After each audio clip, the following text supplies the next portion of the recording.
Friends, मेरे हाथ में ये जो चीज़ देख रहे हैं, इसकी मदद से आप प्लांट में बहुत अच्छी मात्रा में फूल पा सकते हैं और प्लांट की ग्रोथ को बढ़ा सकते हैं। यदि आपके प्लांट में ग्रोथ रुक गई है, प्लांट में नई ब्रांचेस नहीं आ रही हैं या फिर फूल नहीं आ पा रहे हैं, कलियाँ फूल बनने से पहले ही गिर जाती हैं, पत्तियों का रंग पीला है और पौधा बिल्कुल वीक या कमज़ोर दिखाई दे रहा है, तो उसके लिए आप इसका यूज़ कर सकते हैं। तो आज के वीडियो में बताने वाली हूँ कि ये क्या चीज़ है और इसका कैसे यूज़ करना है। बहुत ही कम मात्रा में ये प्लांट में बहुत अच्छा असर दिखाती है। प्लांट में रुकी हुई ग्रोथ बहुत तेज़ी से होती है, बड्स बनने लगती हैं और फूलों का आकार बहुत बड़ा होता है।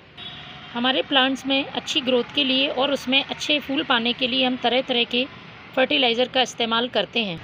उनमें से सबसे ज़्यादा जो हम फर्टिलाइज़र यूज़ करते हैं वो है NPK, नाइट्रोजन, पोटेशियम और फास्फोरस। लेकिन इन एलिमेंट के अलावा कुछ और भी पोषक तत्व प्लांट की ग्रोथ के लिए ज़रूरी होते हैं। उनकी कम मात्रा ही सही, लेकिन प्लांट के लिए यदि उनकी कमी हो जाती है तो प्लांट में ग्रोथ रुक जाती है और फूल नहीं आते हैं। उसी में से एक एलिमेंट है कैल्शियम। कैल्शियम प्लांट के लिए बहुत ज़रूरी है। यदि हमारे प्लांट में कैल्शियम की कमी हो जाती है तो प्लांट बहुत कमज़ोर हो जाता है, इसकी टहनियाँ कमज़ोर हो जाती हैं और जो कलियाँ हैं वो फूल बनने से पहले ही गिर जाती हैं। पौधों की पत्तियों के किनारे मुड़ने लगते हैं, पत्तियां पीली पड़ जाती हैं। तो आज मैं जो आपको फर्टिलाइज़र बता रही हूँ वो कैल्शियम रिच फर्टिलाइज़र है। ये हमें सभी प्लांट्स में देना बहुत ज़रूरी होता है, चाहे फूलों वाले पौधे हों, फलों वाले पौधे हों या सब्जियों वाले पौधे हों। जिस तरह से हमारी हड्डियों की मजबूती के लिए कैल्शियम ज़रूरी होता है, उसी तरह से प्लांट के संपूर्ण विकास के लिए कैल्शियम एक ज़रूरी एलिमेंट है। आप सभी तरह के पोषक तत्व प्लांट को देते रहते हैं, लेकिन यदि कैल्शियम रिच फर्टिलाइज़र प्लांट को नहीं देते हैं तो प्लांट में ग्रोथ नहीं होती है। यूँ तो मार्केट में बहुत सारे फर्टिलाइज़र हैं जो कैल्शियम रिच होते हैं, लेकिन मैं आपको बिल्कुल आसान सा तरीका बता रही हूँ प्लांट को कैल्शियम देने का, और सिर्फ महीने में एक बार ही आप इसको दे देते हैं तो प्लांट के लिए पर्याप्त होता है। और इस तरीके से कैल्शियम देने से प्लांट की जड़ें मजबूत बनती हैं और हम जो भी फर्टिलाइज़र डालते हैं वो प्लांट में बहुत जल्दी फ़ायदा पहुँचाता है। तो मेरे पास है ये चूना। ये खाने वाला चूना है जो आसानी से पान की दुकान पर उपलब्ध हो जाता है।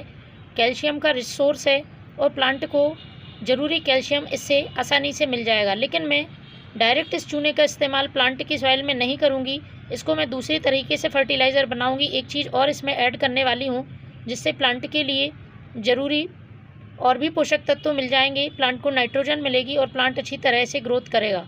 तो सबसे पहले मैंने ले लिया है ये 1 लीटर पानी, और इस 1 लीटर पानी में मैं 1 छोटा चम्मच ये यूज्ड टी लीफ मिलाऊंगी और इस यूज्ड टी लीफ को अच्छी तरह से मिक्स करके हमें 1 रात के लिए रख देना है।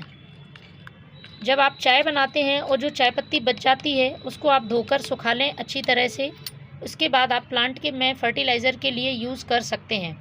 चाय पत्ती में अच्छी मात्रा में नाइट्रोजन होता है और ये प्लांट के pH को भी बैलेंस करती है, तो हमारे पौधों के लिए बहुत ही फ़ायदेमंद है। इसको मैं 1 रात के लिए ढककर रखूँगी। तो 1 रात पहले मैंने चाय पत्ती को पानी में भिगोकर रख दिया था।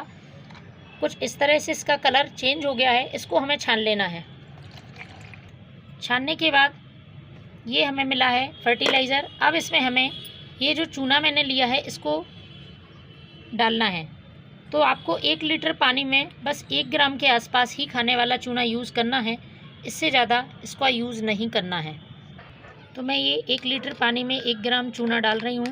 बहुत आसानी से ये इसमें मिक्स हो जाएगा, क्योंकि मैंने इस चूना को पहले ही पानी में थोड़ा सा इस तरह से गलाकर रख दिया था। यदि थोड़ा ड्राई चूना होगा तो आपको थोड़ी देर इसको मिक्स करना होगा। इसके बाद इसे हमें प्लांट की सॉइल में डालना है। तो पॉट की साइज़ के हिसाब से आप अपने प्लांट की सॉइल में डालें। इससे हमारे प्लांट में कैल्शियम की कमी दूर होगी और प्लांट बहुत मजबूत ग्रोथ करेगा। Thank you.